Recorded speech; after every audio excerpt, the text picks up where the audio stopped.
Hello and welcome, my name is Andreas Dick. As part of my videos on esoteric Christianity, I would like to introduce you to the interpretation of the parables of Jesus in the New Testament by the Greek Cypriot mystic Stylianos Ateshlis, called Daskalos. In his wonderful little book, The Parables and Other Stories, Ateshlis comments on many of the well-known parables as they were allegedly told by Jesus. In the Gospel of Mark, we are informed that Jesus never spoke publicly except in parables, but privately he explained everything to his disciples.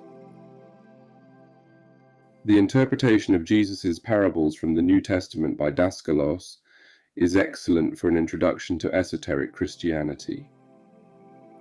In this video, we are exploring two parables, the parable of the lost sheep and the parable of the laborers in the vineyard. Let me make a brief remark before we begin. I'm not officially representing the system for the research of the truth as taught by Stylianos Ateshlis. I am merely presenting his teachings as made available by him in books and lectures. This video should not be used for any kind of commercial purpose or to collect any funds with it.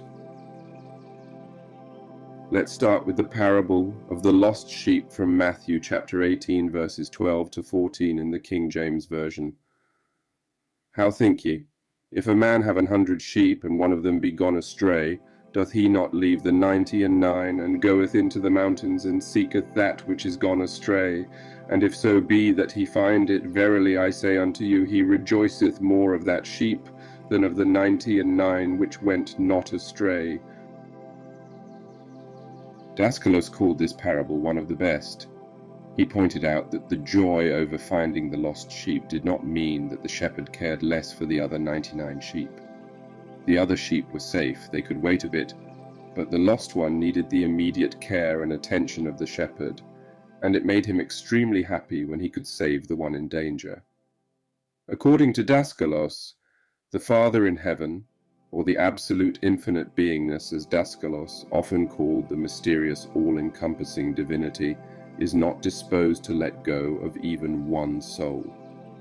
Even while the present-day personality might be asleep in the world of separation, the infinite divinity will call us back, will find us no matter where we are, and will rejoice when we reunite with it. This shows the unconditional love of God.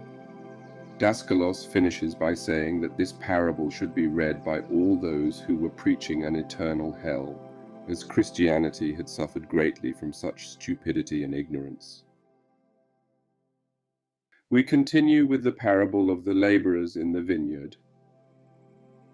A landowner went out one morning to hire laborers for his vineyard.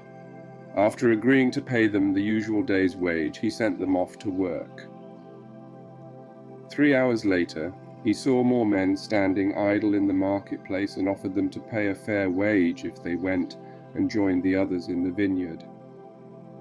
At noon, and at 3 in the afternoon, he made the same arrangements as before. An hour before sunset, he hired another group standing there. In the evening, the owner asked his steward to call the laborers and to give them their pay, beginning with those who had come last and ending with the first. Those who had started work an hour before sunset were paid the full day's wage. When it came to the turn of the laborers who had started first, they expected something extra, but were paid the same amount as all the others. When they complained to the owner, he turned to them and said, "I am not being unfair to you. You agreed to the usual wage for the day. I choose to pay the last man the same as you. Surely I am free to do what I like with my own money. Why be jealous because I am kind?" I must admit that I can understand the frustration of the first group of workers very well. I would also find it extremely unfair if I had worked all day in the vineyard under the blazing sun and received the same wage in the evening as those workers who had only worked for 1 or 2 hours. How might Jesus have meant that? Let's see what Daskalos makes of it. For him, this parable reveals the grace of God. In the kingdom of heaven, the Lord does not care that some show up very late for work because they might have been living what the Bible calls a life in sin. But for the heavenly landowner, these workers have the same value as the ones that came first. All may enter the vineyard of life. The kingdom of heaven is given to everyone, Daskalos writes, no matter what time they realize the truth. Interestingly, Daskalos admitted that he didn't fully understand this grace and mercy of God. He contrasts the law of cause and effect, which he calls an iron strong law, to the love and compassion of God, which cannot be disputed. Even if in one lifetime you return from a prodigal life, Daskalos writes, you'll be favored by the mercy and grace of God. He doesn't elaborate on this here, but perhaps we can compare it to the cancellation of a financial debt. Those who accumulate many debts often find themselves in deeper trouble. That is the law of cause and effect. However, those who realize that a life constantly producing debt is extremely stressful and strive to turn their financial situation around may have many or all of their debts forgiven by their debtors. Is that fair to those who have not incurred any debt? Perhaps not fair, but kind.